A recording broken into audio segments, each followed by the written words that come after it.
Well, good afternoon, everybody. I am here with some outstanding teachers, as well as Secretary Arne Duncan.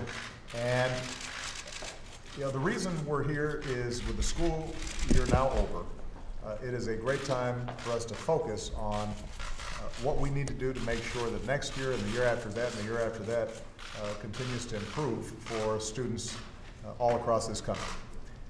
The one ingredient that we know makes an enormous difference is a great teacher.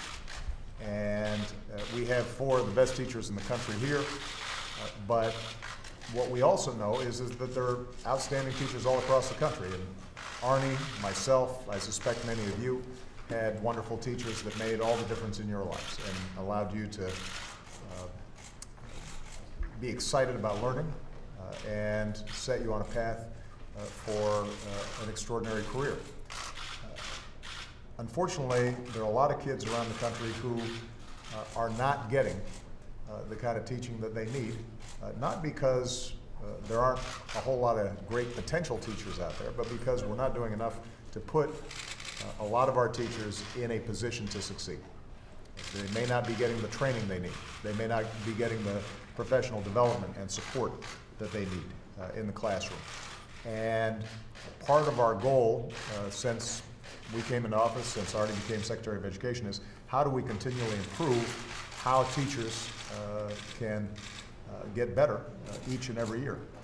Of particular concern is the fact that typically the least experienced teachers, the ones with the least support, often end up in the poorest schools.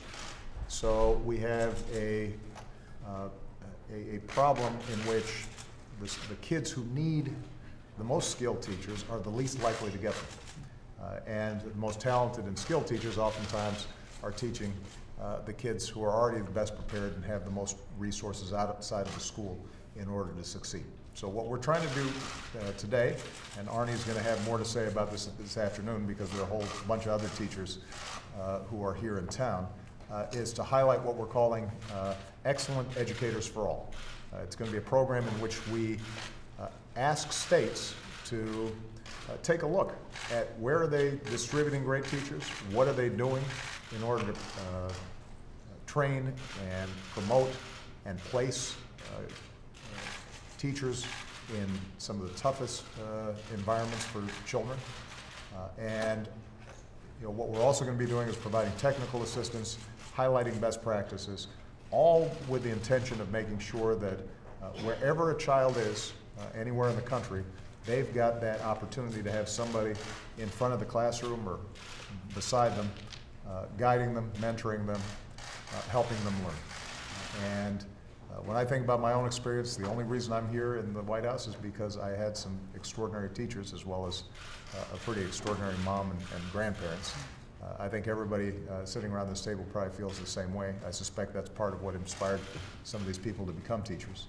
We want to make sure every child has that access to excellent teachers, and we're very confident that if we can lift up what works, that there are going to be a lot of states that want to adapt it. So unfortunately right now they don't necessarily have the information, and as I said, if we do nothing, if we don't highlight the problem, then inevitably the kids who probably need the less help get the most, and the kids who need the most help are getting the least.